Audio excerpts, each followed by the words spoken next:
What's up, everybody? Welcome to another monthly ranking video where I rank every first watch of each month. And I am doing every first watch of December 2024 ranked. Yes. And I want to say Happy New Year. Even though, it's been a few days already. But yeah, first video of the new year.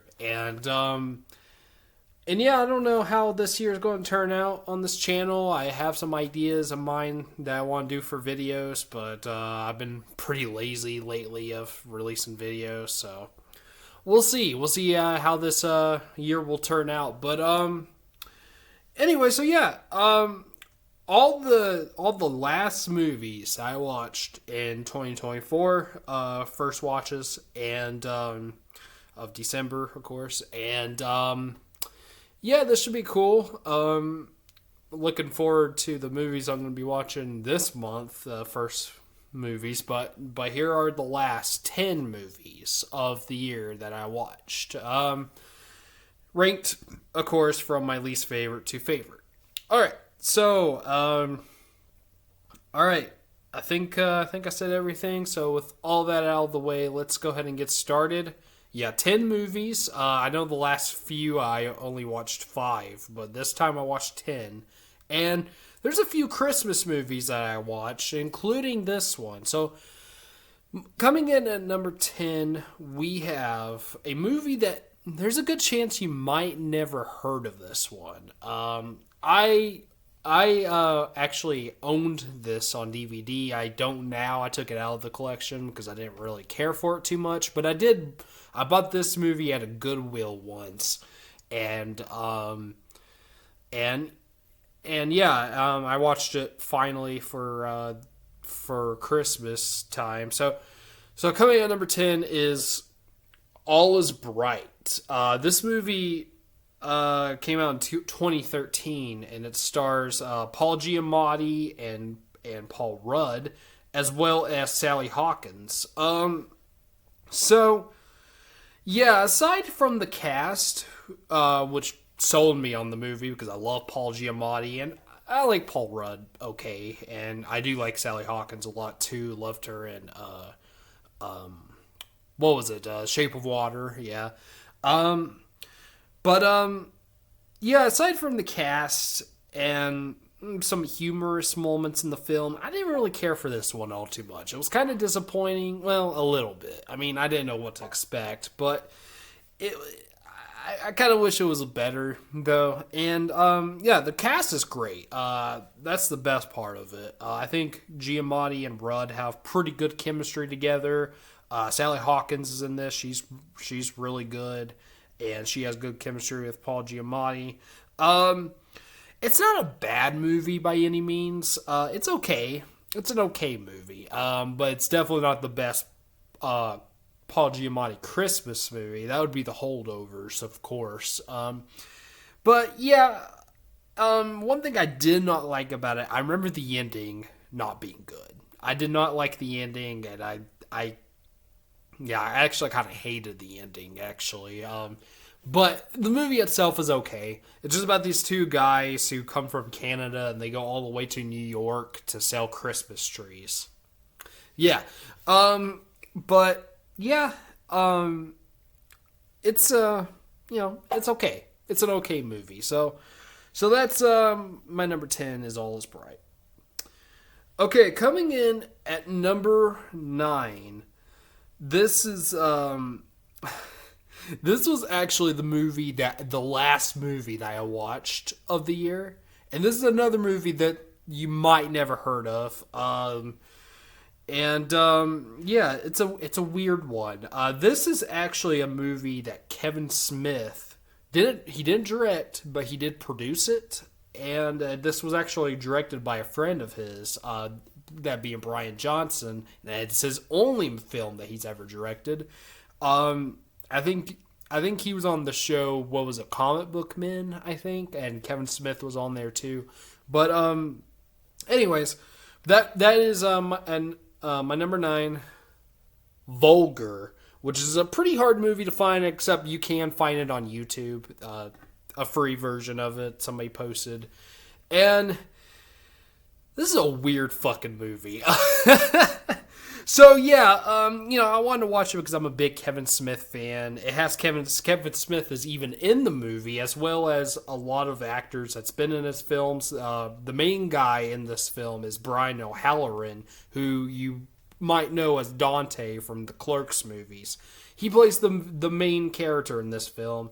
Brian Johnson himself is also in the movie, as well as Ethan Suplee and Scott Mosier, who was a producer of Kevin Smith, Walt Flanagan, a friend of his too, and of course Jason Mewes has a cameo in there. So yeah, and there's a little bit of that Kevin Smith, humor in it. Pun intended, vulgar humor, raunchy humor, I guess you can say.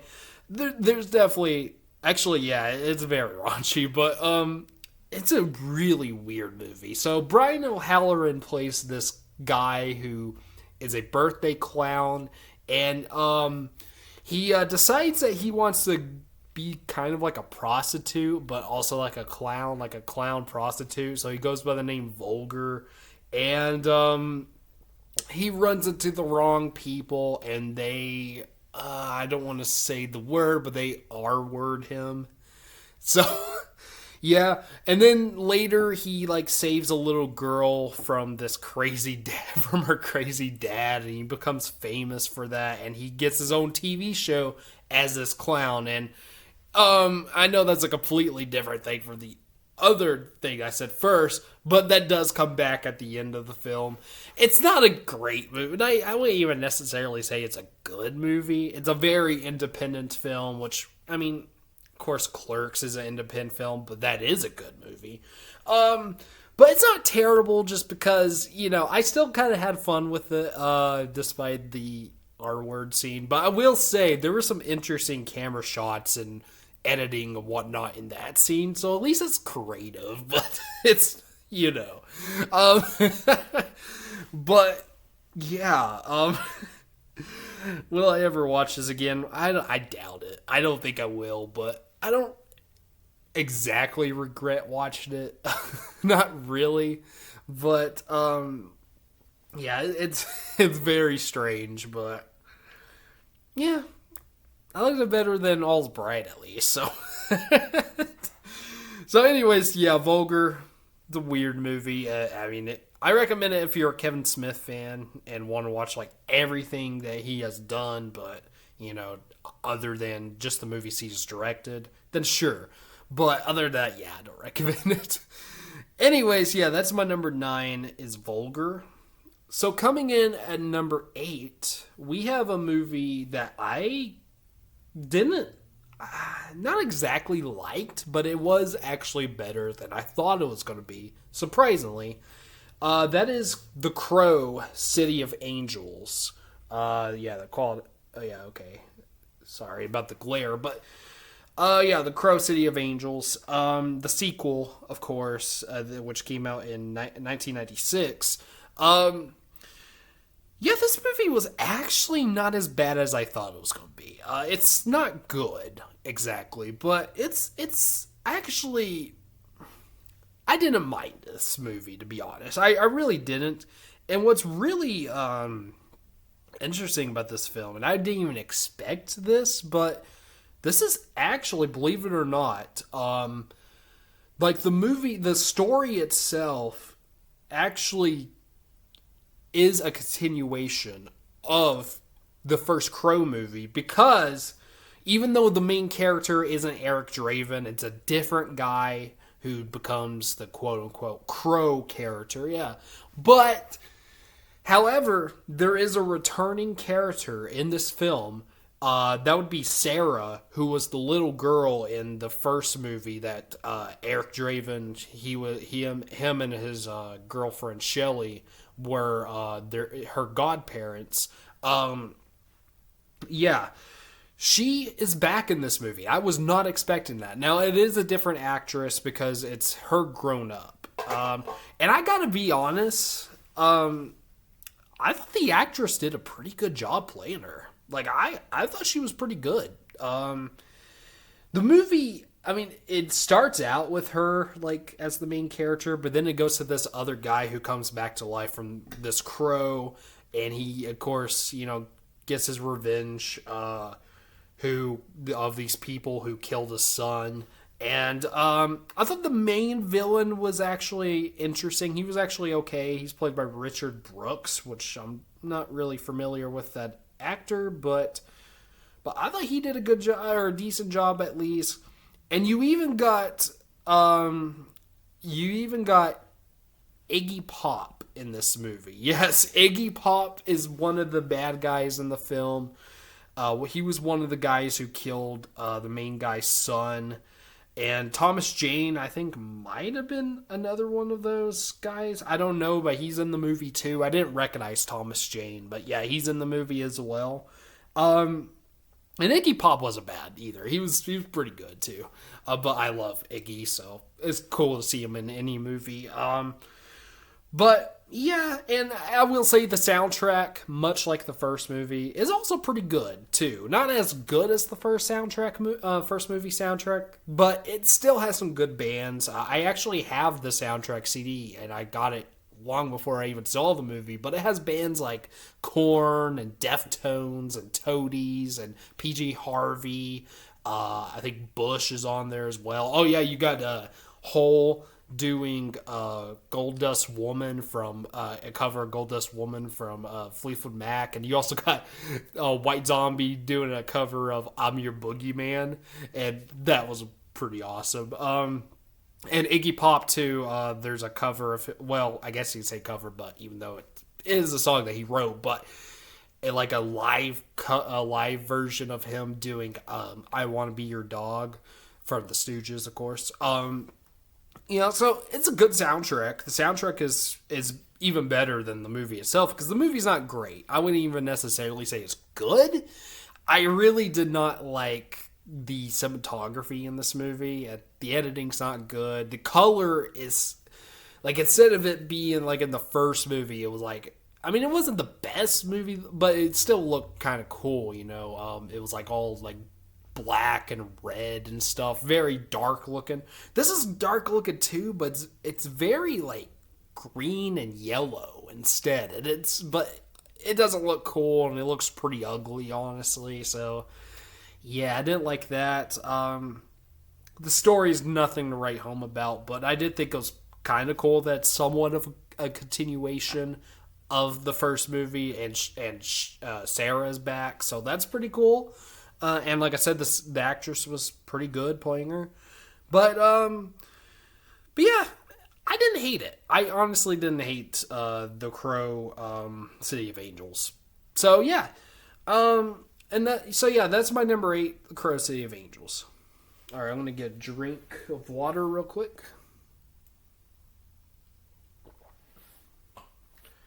Okay, so coming in at number 7, now we have a movie that I also had on DVD. I still do, but except it was in a collection with like 3 other movies. It was the collection. If you watch my first vintage stock mystery bag unboxing video, and Kate thought the title of the DVD was funny. It's called the Dangerous Beauties Collection. Yeah, this was one of the movies that was on there, and this was a movie I wanted to watch because of the 2 lead cast members. So, number 7 is The Long Kiss Goodnight, and this stars Sam Jackson and Gina Davis. One of my favorite actors, Sam Jackson, and Gina Davis, I would also probably say a favorite actor, but also celebrity crush as well. So, I gotta be honest, this movie kind of disappointed me. It was good. It was good, but I think my main problem with this movie is I really did not like the third act that much. Especially like the climax, and it just kind of, I don't know, it just wasn't really that cool to me by the end of the movie. But the movie itself is not bad. The 2 leads are fantastic, as always, Sam Jackson and Gina Davis. Also forgot to mention Brian Cox is in the movie as well, and he's good. But Gina Davis is definitely the standout in this movie. This is her movie anyways. She's like the main character. And I like her character a lot, actually. I think her character was very interesting. This woman who had amnesia, and then she comes to find out that she used to be like an assassin. And like I think she was like put into the witness protection program, and I guess I took away her memory or something. But it's very interesting, and it's a good movie. It's just the third act. I just by the end of the ending, I just didn't care for, unfortunately. I don't know. I don't know if it'll be better or worse on rewatch. I will rewatch it, but yeah, I wanted this movie to be better. So yeah. But yeah, The Long Kiss Goodnight, that is my number 7. Okay, now this is an interesting one. So my number 6 is a movie that was released last year, and it is a sequel to a movie that I love so much. And the movie itself, the first movie, is kind of divisive anyways. This one's also divisive, but I think more people hate this movie, so maybe it's not divisive, maybe it's just a hated movie. Some people even call this one of the worst movies of last year. I'm so on this movie. So my number 6 is Joker Foil Ado. Yes. So I saw that this movie was on Max, and I'm like, okay, I'll watch it.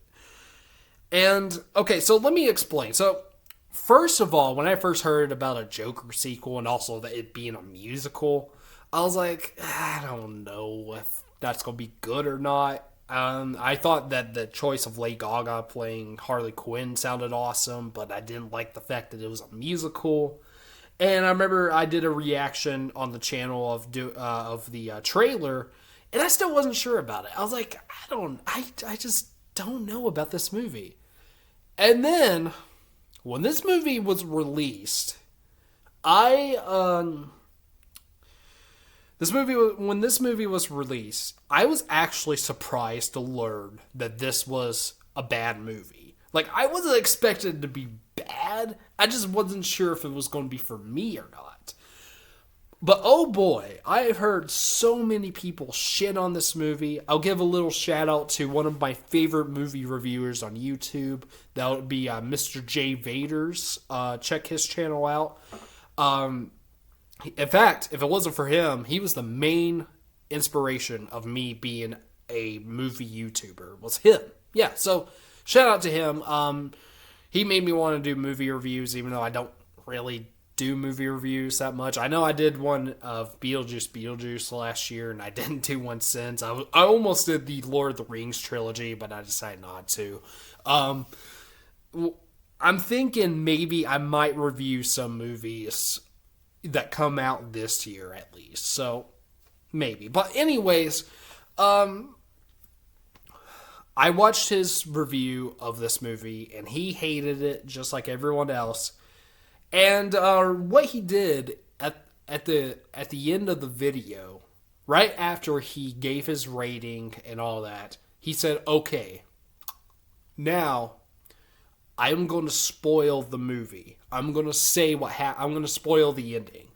And I decided, just because I was curious, I decided to watch him talk about the ending.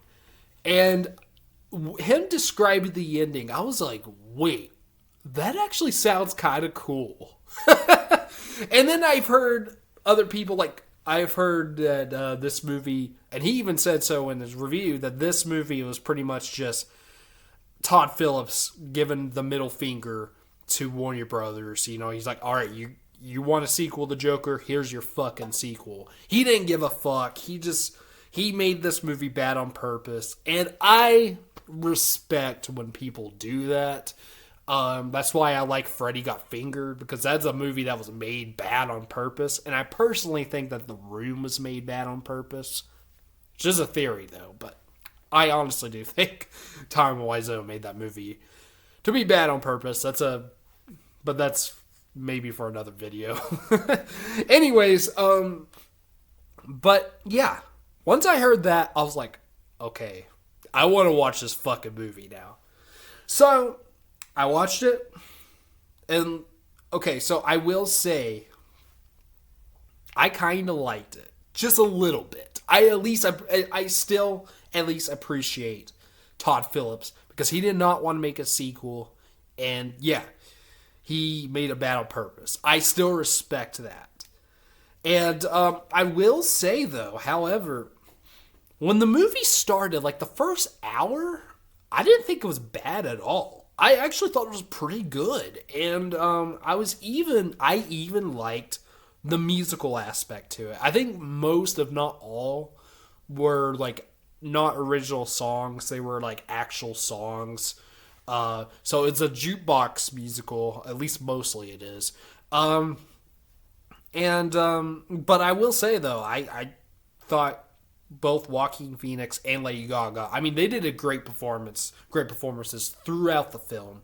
And I really liked their singing in the film. I thought it was very well done. And I was like, okay, this is actually a surprisingly good musical. And then you get to the second half, which I remember hearing that some people don't like the second half. That's the courtroom drama stuff, which I didn't mind that aspect to it. However, it was the ending. The ending was bad. It was bad. It didn't really, I don't know, it was weird. It didn't make a whole lot of sense. I'm not going to spoil just in case you haven't seen it and you actually do want to, but unlike Jay Vaders, I won't spoil. But yeah, I wasn't a fan of the ending, and I thought it was pretty bad, honestly. So, but the ending was a fuck you, so I can appreciate that at least. But yeah, I didn't mind this movie, at least most of it. I didn't mind it. It was actually okay. Like I said, two leads were great. Cinematography was beautiful. The opening animated sequence was really cool. And the musical aspect was surprisingly really good. And you also got like actors like Brendan Gleeson and Kathleen Keener and Steve Coogan in the film, and that was really cool. Zazie Beetz comes back as the chick that that Arthur had a crush on, his neighbor, and even Gary, his friend Gary, come back in like the courtroom scenes, and that was cool seeing them again. And I didn't hate this movie. I didn't even necessarily dislike it. I kind of liked it until the ending. The ending I didn't like, but still, it was okay. This movie is okay. I don't think it's as bad as everyone says it is. Again, despite the ending. But the movie itself, I think it's just okay. So yeah. But yeah, that's all I have to say about Joker Foil Do.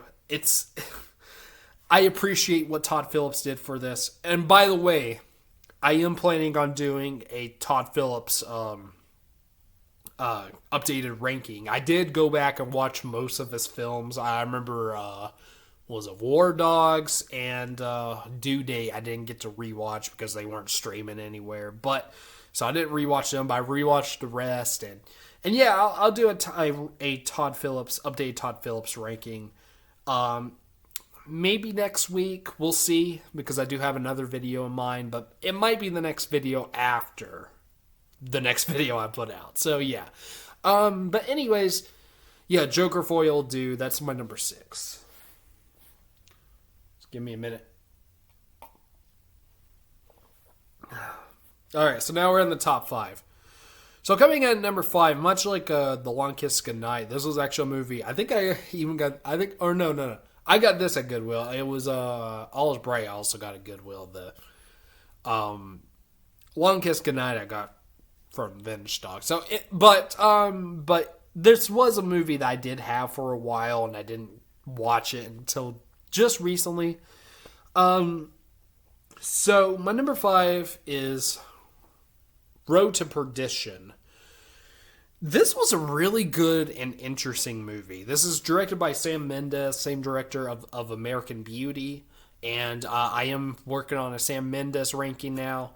And this was his follow up to American Beauty, which I thought was pretty interesting, but I could still see Sam Mendes. Like it's still, I will say this movie surprised me because I actually thought this was going to be more of a thriller, but it actually isn't. There's like some aspects of thriller in it, you know, some violence and whatnot, but action kind of and violence, but it's mostly a drama, and it's a lot sadder than I thought it was going to be. And yeah, this movie, Tom Hanks, he plays a gangster who what was it? I think he messed up, and so his wife and one of his sons gets killed. So him and his other son, who didn't die, they're on the run, trying to run away from his you know the people who he works with, and that's all I'm gonna say without spoiling. It also stars Paul Newman, Jude Law, Daniel Craig, and Stanley Tucci, and also Jennifer Jason Leigh played his wife. I think that was it, right? At least all the actors I know, but yeah, I enjoyed this movie. It's not a movie I would rewatch a lot, but I still enjoyed it. I don't have the DVD with me. I decided not to bring the DVDs with me this time out here in the garage. But no, I thought it was very good, and I actually really, unlike Joker Foil do, I really liked the ending of this movie. Even though it's a sad ending, I really liked this ending. Like, there was a certain moment that I thought it was going to end at, but yet there was something at the very end that surprised me, and I was like, okay, I'm actually glad that happened. Even though it's sad, but still, if you've seen the movie, you know what I'm talking about. But I thought it was actually pretty good. So, yeah, all the performances are fantastic. Even the kid as well was really good in the film, and yeah, it's a good movie. It's a good movie. It's and like even the poster kind of looks like it's a thriller. It's not really. It's more of it's like a neo noir kind of thing, but it's more on the drama side. But I like drama. I like a good drama. So there we go. Drama's probably even my favorite genre of film, to be honest. But definitely it's not as good as American Beauty, but it's still a good movie. So, yeah, Road to Perdition, that's my number 5. Coming in at number 4, we have a movie I've been wanting to watch for a while. I believe this is an A24 film, if I'm not mistaken. And this came out in the last decade, 2016 to be exact. And that is 20th Century Women. What made me want to watch this movie, for one thing, the cast. You got Annette Bening, speaking of American Beauty, as well as Greta Gerwig and Elle Fanning. Those two right there are some of my celebrity crushes, so of course I wanted to watch this because of them. But you also got Billy Crudup as well. But I don't know. I didn't really know much about it except for them, and then the fact that this was directed by Mike Mills, who I also watched Come On, Come On, from, I think that was the last, the last monthly ranking.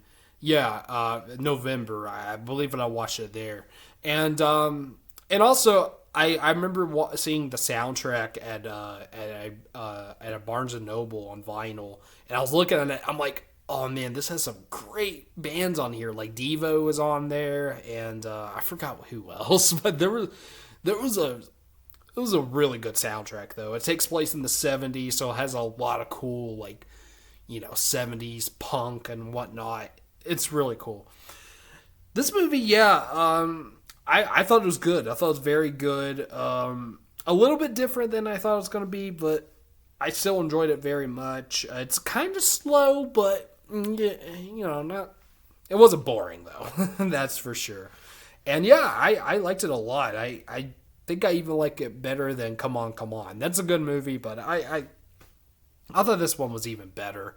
All the performances are good, including Lucas Jade Zuman, who is the main guy in it. Annette Bening's son. Yeah, and yeah, I thought they all did good jobs.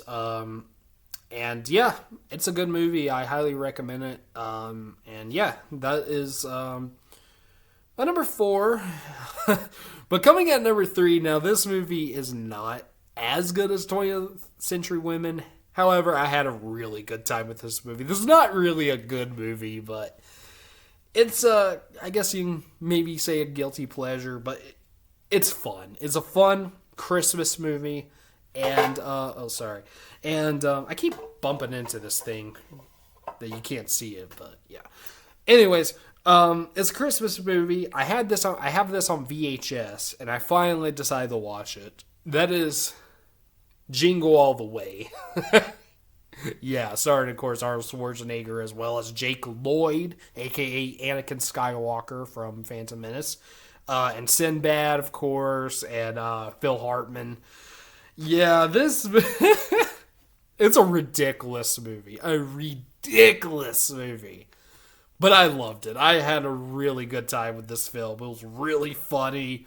Arnold Schwarzenegger is hilarious, as well as Sinbad. And yeah, of course, it's just about this dad who's trying to get the Turbo Man doll for his kid for Christmas. His kid thinks he doesn't really like his dad all that much, just because he doesn't spend much time with him because he's always busy doing work. But yeah, and he's trying to get a Turbo Man doll for Christmas, and so is Sinbad, who is his mailman, and they keep butting heads. Kind of friends a little bit, but they're also kind of enemies because they're both trying to get the Turbo Man doll, which is really hard to find because it's the hardest selling toy ever. And the third act is absolutely ridiculous. I'll just say the parade scene. Yeah, you know what I'm talking about. But yeah, a hilarious movie. I think a lot of people have seen this already. It took me a while, but yeah. If you haven't seen it, I highly recommend it. It's not a great movie, but it's fun. It's hilarious. It's a good movie to watch during Christmas time. And one more thing I will say, put that cookie down. Yeah. Yeah, Jingle All the Way. That is my number 3. Okay, coming in at number 2 is a movie that I think my top 2 are some movies that are very well beloved, and I think a lot of people will say, finally. Yeah, it took me a while, but my number 2 is an 80s classic that is Coming to America. Yeah, an Eddie Murphy classic. Great film. I loved this movie. It was very funny, very entertaining. Eddie Murphy was fantastic as always, as well as